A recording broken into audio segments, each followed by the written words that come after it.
युवराज ठाकुर की जो प्लानिंग होती है अमन को पूरी तरीके से बर्बाद करने की, वो कामयाब होती है। काव्य के थ्रू ही सही, लेकिन चीजें और ज्यादा कॉम्प्लिकेटेड बनती है। वहीं अब अंजलि भी फंस चुकी होती है रिपोर्टर्स के चाल में, क्योंकि जितने भी उसके ऊपर हमले हुए थे उन सभी चीजों को वीडियोस ऑनलाइन लीक हो जाते हैं और अब अमन का करियर भी लगभग खतरे में पड़ जाती है, जो काफी ज्यादा मजेदार है। तो और बात करें एपिसोड की स्टार्टिंग की, तो एपिसोड की स्टार्टिंग अमन से ही होती है। अभी बहुत सैड होता है, बहुत दुखी भी कि अंजलि से सारे रिश्ते तोड़ चुकी है। यहाँ काव्य आती है, सहानुभूति देती है और बताती है कि मैं तुमसे बहुत ज्यादा प्यार करती हूँ, मैं तुम्हारे लिए कुछ भी कर सकती हूँ।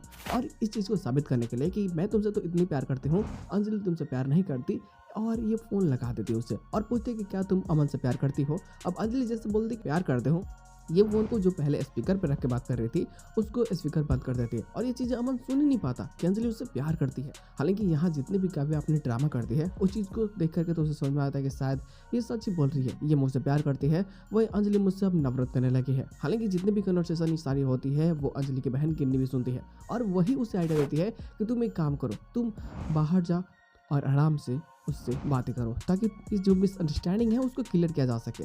अब अंजलि भी यही चीज़ को फॉलो करती है, लेकिन जैसे बाहर जाते हैं तब तक रिपोर्टर्स कर लेते हैं और बताते हैं कि आपके ऊपर जो हमला हुआ था हमें पता है किसने करवाया था, वो अमन सिंह राजपूत नहीं करवाया था। लेकिन बोलती कि नहीं, ये हमला उसने नहीं बल्कि मेरे किसी पुराने दुश्मनों ने करवाया था, चंद्रभान ठाकुर, युवराज सिंह ठाकुर, हो सकता है किसी ने कराया हो। लेकिन यहाँ पर बोलते कि नहीं हमारे पास सबूत है और वो जो वीडियोस लीक होती हैं उन सभी चीज़ों को दिखा देते हैं। हालांकि यहाँ थानेदार भी आ जाता है जो अमन सिंह के खिलाफ अब एक अलग सा ही एफआईआर बना देता है जो अटेम्प्ट टू मर्डर का होता है। लेकिन चीज़ें तो और ज़्यादा कॉम्प्लिकेटेड होती है कि जो अमन को ये फंसाना और एक साथ में अंजलि को उससे दूर करना ब्रिजभूषण की चाल होती है वो कामयाब होती है, वो भी यहाँ पे होता है और वो इन सभी चीज़ों को देख करके बहुत ज़्यादा मजे भी लेता है। लेकिन तमाशा खत्म कहाँ होती है, यहाँ से जस्ट अबॉर्शन में जो काव्या गई थी सहानुभूति के लिए, जितनी भी बातें कर रही थी वो उसके पास में सट करके इसका भाई उन सभी वीडियोस को रिकॉर्ड कर लेता है और इसके ही थ्रू आगे जा करके कोर्ट में इसे करेक्टली साबित कर सके ताकि अमन पूरी तरह से केस हार जाए और अंजलि जीत जाएगी। तो फिर समझ सकते हो उसके पास तो कभी वो लौट के नहीं आएगी और इसे ऐसा लगता भी। लेकिन चीज़ें और ज़्यादा कॉम्प्लिकेटेड हो जाती है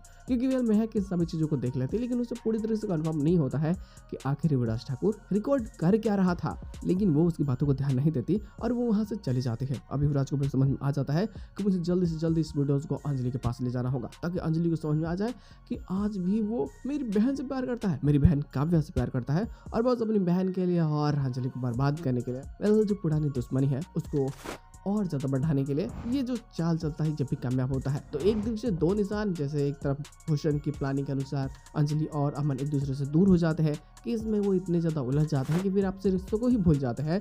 और वहीं युवराज ठाकुर का जो चाल चलता है अपनी बहन के थ्रू, अब इसमें अंजलि और जो अमन के बीच में एक छोटी सी ही सही लेकिन जो एक टच का लेसन सारा, मतलब वो जो दिल से दिल का मिलने वाला, वो भी पूरी तरह से खत्म हो जाता है और यहाँ तमाशा और ज़्यादा ही बढ़ जाते हैं। एनीवे इसके साथ में तो एपिसोड की एंडिंग कर दी जाती है, लेकिन एक्स्ट्रा प्लॉट भी है जो एपिसोड हमें एक्स्ट्रा देखने को मिलने वाले हैं। उसके कुछ देखो स्टोरी लाइन जो है ना वो काफ़ी कॉम्प्लिकेटेड बनती है, स्टोरी डाइवर्ट जो हो जाती है। तो स्टोरी डाइवर्ट होने के बाद में तमाशा और ही ज़्यादा बढ़ जाती है क्योंकि वह जो कोर्ट में सिनेरियो हमें देखने को मिलती है कि अब अंजलि के पास में कोई सबूत है ही नहीं जिससे ये साबित हो सके। अब भाई और गिन्नी की शादी कभी हुई भी थी, लेकिन अब इस चीज़ के थ्रू ही अब ये साबित कर देता है अमन की शादी नहीं हुई थी और बल्कि गिन्नी जबरदस्ती उस घर में रह रही थी। लेकिन अब अंजलि साबित करना चाहती है कि तुम एक बात, तो मैं कौन हो तुम्हारी शादी किससे हुई? तो बोलता है अंजली वस्ती से। तो बोलते हैं हम दोनों पति पत्नी हैं, तुम्हारे पास क्या सबूत है कि मैं तुम्हारी पत्नी हूँ?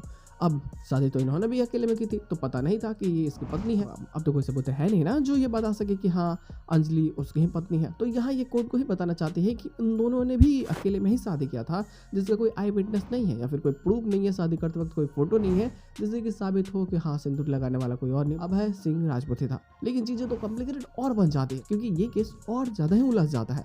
यहाँ से जो वो साबित करना चाहते थे कि गिन्नी उसकी पत्नी है, यहाँ खुद की आइडेंटिटी वो भूलने लगती है कि वो अमन सिंह राजपूत की भी पत्नी है। और इसी चीज का फायदा राघव को मिलता है जो कहीं ना कहीं कोर्ट को मैनिपुलेट करने में अमन की मदद करता है। वो राघव तो चाहता ही है कि अंजलि हार जाए इस केस को और अमन अपना पहला केस जीते और इस चीज में वो जितनी भी कोशिश हो सकती है वो करेगा अमन को जिताने के लिए और यही सारी चीज़ें और ज़्यादा ही मज़ेदार हो जाएगी जो काफ़ी बेहतरीन होने वाली है। तो बस दोस्त इसके साथ में एपिसोड की एंडिंग कर जाते हैं, एक्स्ट्रा अपलोड आती है तो बातें ज़रूर हो जाएगी। फिलहाल आज के बस इतना ही, हम लोग मिलते हैं बहुत जल्द किसी नए वीडियो के साथ में, तब तक के लिए बाय।